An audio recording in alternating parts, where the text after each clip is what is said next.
සම්පහාන මධ්‍යස්ථානයක සේවය සපයන කාන්තාවක්ගේ ජීවන චරිතය ඇසුරින් සමාජ විද්‍යාත්මක විග්‍රහයක් ඉදිරිපත් කිරීම.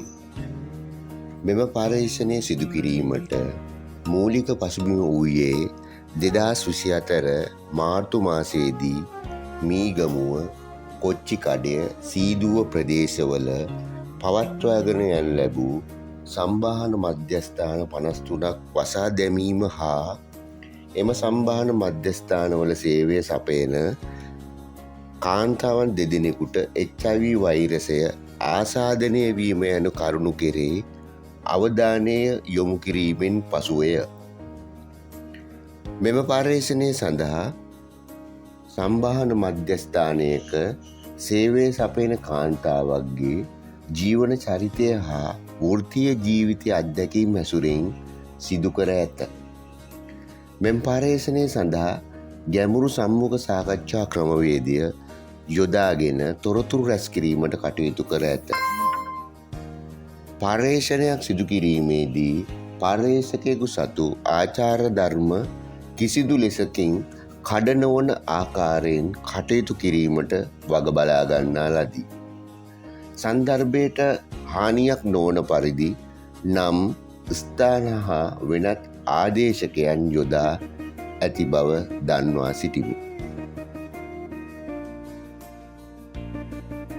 මගේ නම සුවිනී දන්දෙනිය.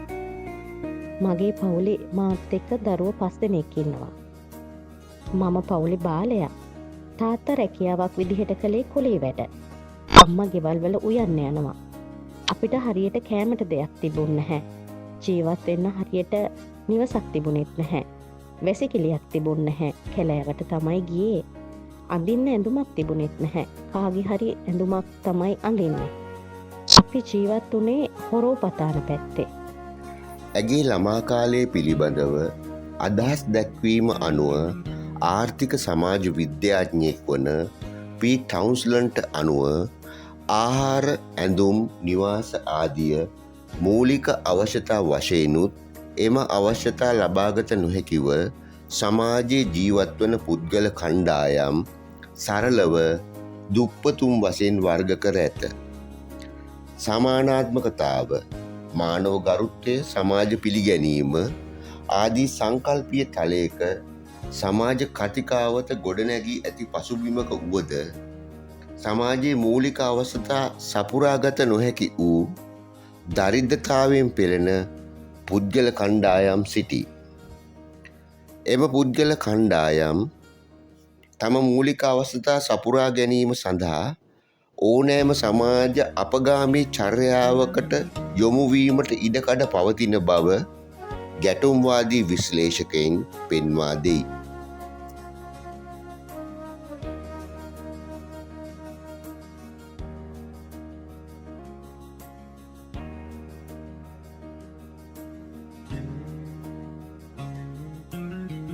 මම ගමේ පාසලට ගියේ. පොත් ගන්න සල්ලි තිබුණේ නැහැ. කොහොම හරි සාමාන්‍ය පෙළ පාස් වුණා. උසස් පෙළ පන්තියට 1 මාසයක් ඉගෙන ගත්තා. මට එක සුදු ගවුමයි තිබුණේ. මගේ හැටියට උසස් පෙළ ළමයින්ගේ සිතුම් පැතුම් හා ආකල්ප සංස්කෘතිය මට ඔරොත්තු දෙන්නේ නැති නිසා මම ගෙදර නැවතුණා.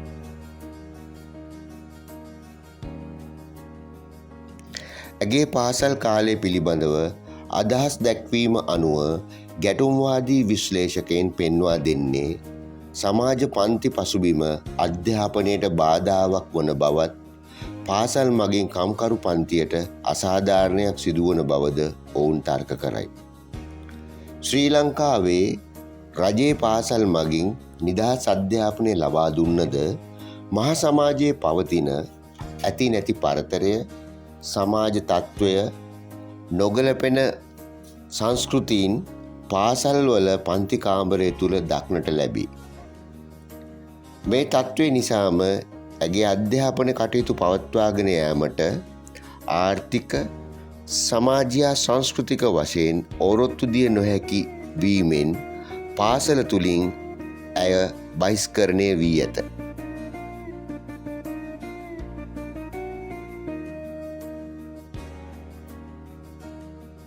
මම ඉස්කෝලෙන් අයිනුනදා ඉඳන් ගාමන්ට් එකේ වැඩට ගියා.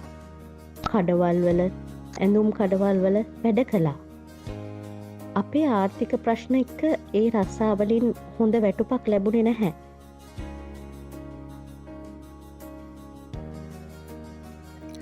රැකියාව සම්බන්ධයෙන් ඇය ඉහතින් ලබා දෙන ප්‍රකාශයට අනුව EKSR ඇම්බැක්කේ විසින් සිදු කරන ලද අධ්‍යයනින් පෙන්වා දී ඇත්තේ කෙනෙකුගේ නම්බුව කෙරෙහි බලපාන සාධකය වන්නේ රැකියාවයි. රැකියාව කෙරෙහි ඍජුවම බලපාන්නේ අධ්‍යාපනය බවයි. පාසල් පද්ධතිය තුළ පවතින ආර්ථික අසමානතාවය නිසාම උසස් අධ්‍යාපනය හැදෑරීමට තිබූ අවස්ථාව ගිලී ගොස් ඇත. ඒ නිසාම හොඳ අධ්‍යාපනයක් නොලබීම හා පුහුණු ශ්‍රමිකයෙකු නොවුණු බැවින් ඇයට රැකියා වෙළඳපොළ තුළ ඉල්ලුමක් නැත. ඇයට ගෙවනු ලබන්නේ අවම වැටුප් හා දීමනාවන්න. එබැවින් ඇගේ ආර්ථික ප්‍රශ්න සමග තවදුරටත් ඇය හෙම්බත් වේ. සමාජය විසින් ඇයව ආර්ථිකව හුදකලා කරයි. ඉච්ඡා බංගත්වයට පත් කරයි.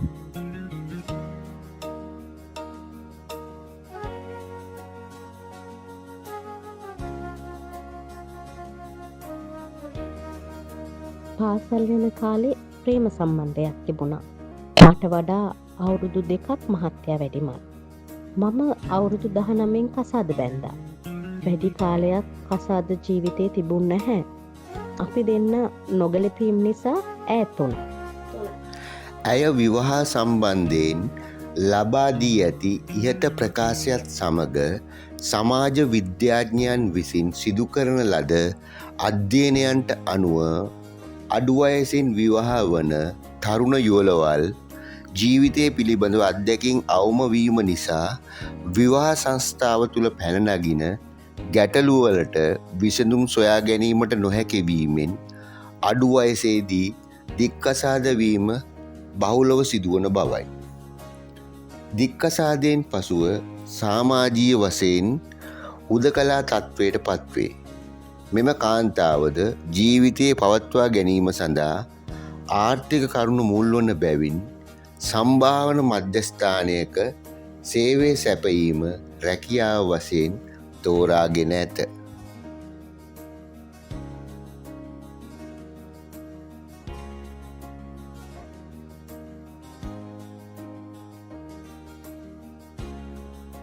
මම මසාජ් සෙන්ටර් එකේ වැඩට ඇවිත් අවුරුද්දක් විතර වෙනවා. සාමාන්‍යයෙන් දවසට රුපියල් 10,000ට වැඩියෙන් ආදායමක් ලැබෙනවා. මෙහෙට එන්නේ ගනුදෙනුකරුවන් ඔවුන්ගේ කාර්යය ඉටුවුණාට පස්සේ කිට්ටු සම්බන්ධකම් නැහැ. අපි කරන්නේ රස්සාවක්. ඒ නිසා ලිංගික හැඟීම් දැනෙන්නේ නැහැ. යත් සමග විලියම් හා මෙරිල් දක්වන පරිදි කාන්තාවක් හැඟීමකින් තොරව මුදල් ඉපයීම මත පමණක් ලිංගික ක්‍රියාකාරීත්වයන් වල යෙදෙන බවයි. තවද මනෝවිද්‍යාඥයන් පෙන්වා දෙන පරිදි කාන්තාවකට ලිංගිකත්වයේ උදෙසා ආදරය අත්‍යවශ්‍ය හැඟීමක් බවයි. සම්භාව්‍ය මධ්‍යස්ථානයක සේවය කරන මෙම කාන්තාවද ප්‍රකාශ කර සිටින්නේ ලිංගික ක්‍රියාකාරීත්වයේ සම්බන්ධ ක්‍රියාකාරකම් වල යෙදුනද ඒවා සිදු කරන්නේ කිසිම හැඟීමකින් තොරව බවයි. එම කාන්තාවගේ මූලික අරමුණ වී ඇත්තේ සේවාදායකයා තෘප්තියට පත්කර වැඩි මුදලක් ලබා ගැනීම පමණක් බවයි.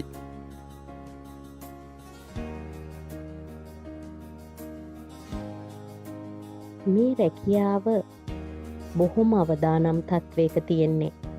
ලෙඩ රෝග ඇති වෙන්න පුළුවන්.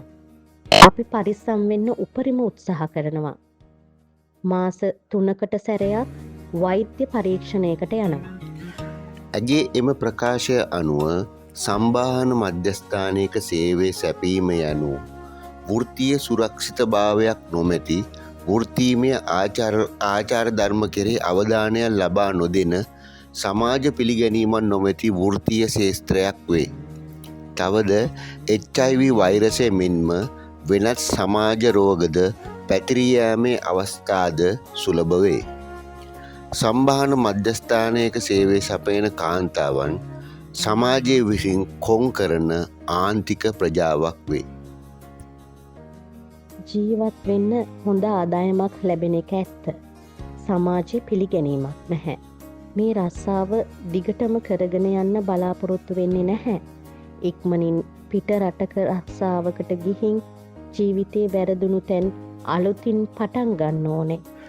ඇගේ අනාගත බලාපොරොත්තු පිළිබඳව ලබා දී ඇති ප්‍රකාශය අනුව සෑම මිනිසෙකුටම සමාජ සත්වයෙක් වශයෙන් ආර්ථික වශයෙන් ශක්තිමත් වීම පමණක් නොව සමාජ පිළිගැනීමත් සහිතව ආත්ම අභිමානයෙන් යුතුව සමාජය තුළ ජීවත් වීමට උවමනාවක් ඇත.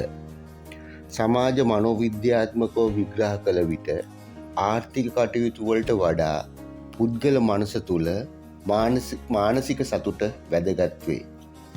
ඒ නිසා අය තීරණය කරන්නේ මානසික පීඩාවක් ගෙන දෙන සමාජ පිළිගැනීමන් නොමැති මෙම රැකියාවෙන් ඉවත් වී පුද්ගල ජීවිතයේ සිහින සැබෑ කර ගැනීමට නොඉවසිල්ලෙන් බලා සිටින බව. නිගමනය: යම් කාන්තාවක් සම්බාහන මධ්‍යස්ථානයක සේවා සැපීමට තෝරා ගැනීම ඇගේ හුදු තෝරා ගැනීමක් පමණක් නොවේ. සමාජ ක්‍රමය තුළ පවතින ආර්ථික, සමාජීය, සංස්කෘතික, දේශපාලන, අධ්‍යාපනික හා ආගමික වටපිටාව ඒ සඳහා වගකිව යුතුවේ. එසේම රැකියාව තෝරා ගැනීමෙන් පසුව ඇයට අත්විඳින්න වන සමාජ නිෂේධනයන් හා සමාජ ප්‍රතික්ෂේපවීම් නිසා තම රැකියාව සමාජයේ පවත්වාගෙන යන සමාජ පර්යාවට බාධාවක් බව සවිඥානිකව අවබෝධ වීමෙන් පසුව සමාජ පිළිගැනීමත් සහිතව ආත්ම අභිමානයෙන් යුතුව ජීවත් වීමට සැබෑ අභිපේරණයක් ඇය තුළ ඇති බව නිගමනය කරමි.